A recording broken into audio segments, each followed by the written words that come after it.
चल जवाब खान मंच का महासभा द्वीप प्रदेश के प्रदेश अध्यक्ष श्री शंभू सिंह चंद्रवंशी जी कुछ काम किया है सभा को संबोधित कर और रहे इन्होंने हैं। पद भी दिया है। मैं अध्यक्ष भी रहा हूँ पूर्वांचल युवा उत्थान मंच का, महासचिव भी बना और आगे का कार्य अभी अस्वस्थ हो गए हैं हमारे रामेश्वर जी। जब इनकी जवानी था बुलंद हुआ करते थे। मैं इनके बारे में ज़्यादा क्या बोलूँ, हम लोगों ने देखा है कि यहाँ न्यू अशोकनगर के अंदर इक्का दुक्का मकान हुआ करता था। उस वक्त यदि हमारे कोई मित्र बिहार के पूर्वांचल के हाथ में यदि वो मुर्गा लेके जा रहा है तो उसको लोग छीन झपट के यहाँ के लोग खा जाते थे। और यदि नौकरी पेशा करके भी हमारे लोग आते थे तो उनका पैसा भी रोक करके छीन लेते थे। इसी वजह से हमारे रामेश्वर पंडित जी ने अपने कुछ लोगों को जोड़कर संस्था बनाए थे। उसी प्रकार हमारा अखिल भारतवर्षीय चंद्रवंशी क्षत्रिय महासभा इस समय नकदी बाबू प्रशासन में थे तो हमारा एक ये जो संस्था हम लोग आज बैठे हैं संस्था के बीच में वो नथनी बाबू का देन है जो बिहार से है। इनका भी फोटो लगा हुआ है, आप देख रहे होंगे। नथनी बाबू का अंग्रेजों के शासन में 1906 में हम अपना इसका रजिस्ट्रेशन हुआ था।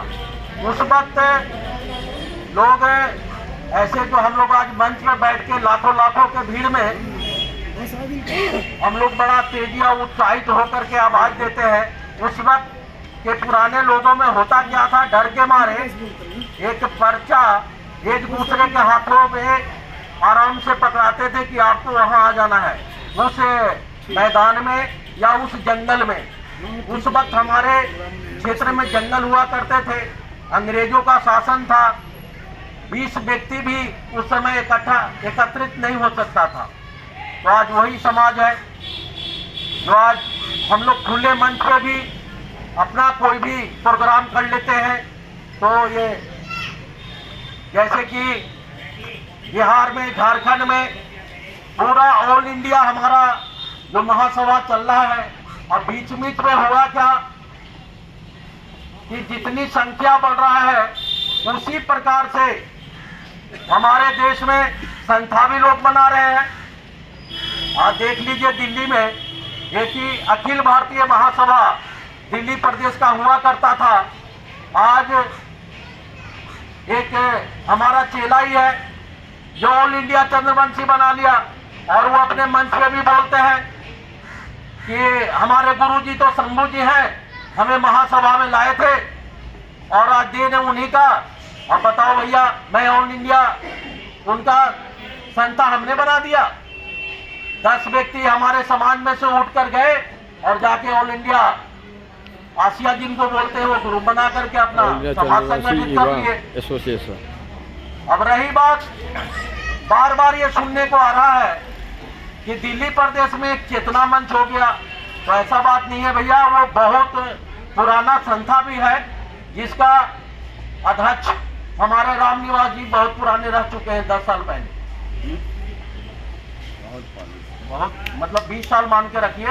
बीच में भीम सिंह जी बिल्कुल सो गए, चेतना मंच का नामो निशान मिट गया। अब वो बन के आ गए सांसद के रूप में, तो उनको दिखने लगा कि मैं अपना संस्था चालू कर दूं, तो दिल्ली से इन्होंने शुरुआत कर दिया। और हमारे लोगों में से ही आज जो हमारी संख्या कम पड़ रही है तो लोग उधर भी चले गए हैं।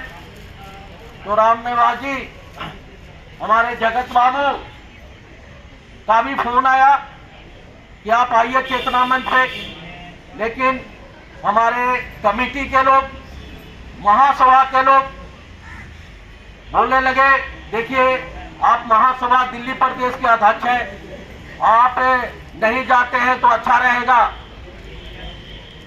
आपके यदि कोई सदस्य चले जाते हैं तो कोई बात नहीं, आप मेन आदमी हैं तो नहीं जाइए। मगर मेरा तो इच्छा था कि हमारा समाज का बैठक है, जरासंध जयंती मनाया जा रहा है, मैं वहां चला जाऊं। लेकिन मैं जाने से भी उच्च स्तरीय लोगों का फोन भी आ गया और मैं नहीं जा पाया। तो जगत बाबू भी हमें से थोड़ा सा नाराज है कि हमारे कैशियर है महासभा के, इनका कहना था कि नहीं आपको आना था। मैंने कहा सर जब बोला गया है कि हमारे सदस्य और लोग चले जाएं तो उचित रहेगा आप कृपया न जाए। तो मैं अब राम निवास जी का हमारे बहुत प्रिय मित्र है और मैं इनके साथ कंधे से कंधे मिला के भी चला हूँ दिल्ली प्रदेश में। अब इनका बिना है कि जब तक हमारा जो दिल्ली प्रदेश में जितना भी मंच चल रहा है उसको एकत्रित किया जाए, तो इसमें हमारे प्रहलाद बाबू फरीदाबाद, जगत बाबू, राम निवास जी और गार्जियन ऐसे लोग हैं, तो मैं तो एक जगह बैठने को तैयार हूँ। आप लोग पहल कीजिए, मैं कंधे से कंधे मिलाने के लिए तैयार हूँ। रही बात राम निवास जी ने कहा कि हम लोगों ने महासभा के बैनर के नीचे नागलोई में शादी समारोह सार्वजनिक किया, वो अच्छी बात है। हम लोगों ने संगठित थे, कुछ योगदान समाज का मिला, हम लोगों ने शादी करवाया। आगे का पहल करने के लिए कई बार मंचों से बोला जाता है कि ये काम होना चाहिए, वो काम होना चाहिए।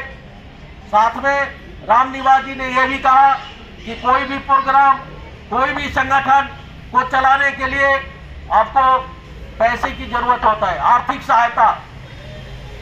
वो आर्थिक सहायता कहाँ से आएगा? हम लोगों के जेब से ही जाएगा।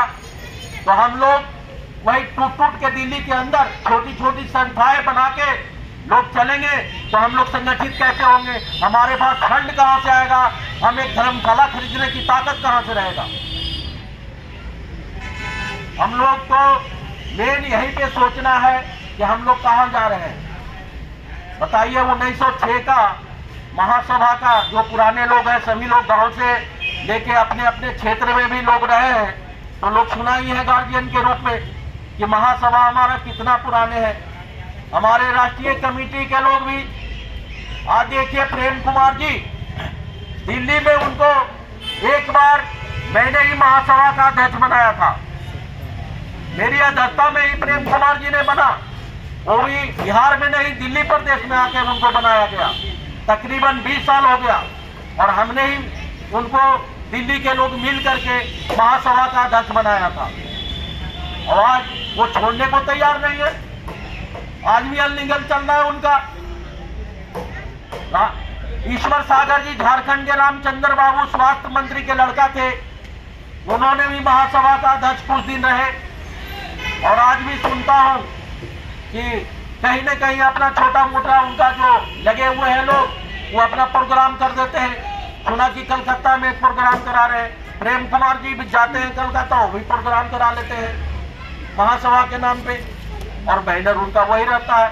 लेकिन आपका महासभा का इस समय जो राष्ट्रीय अध्यक्ष है अशोक आजादी, वो 1 नंबर में है, क्योंकि हम लोग लीगल लड़ाई लड़ करके महासभा का इन लोगों ने केस किया था, तो हम लोग लीगल बिल्कुल महासभा पे आ गए हैं, और लीगल में आज अशोक आजाद जी राष्ट्रीय अध्यक्ष है। और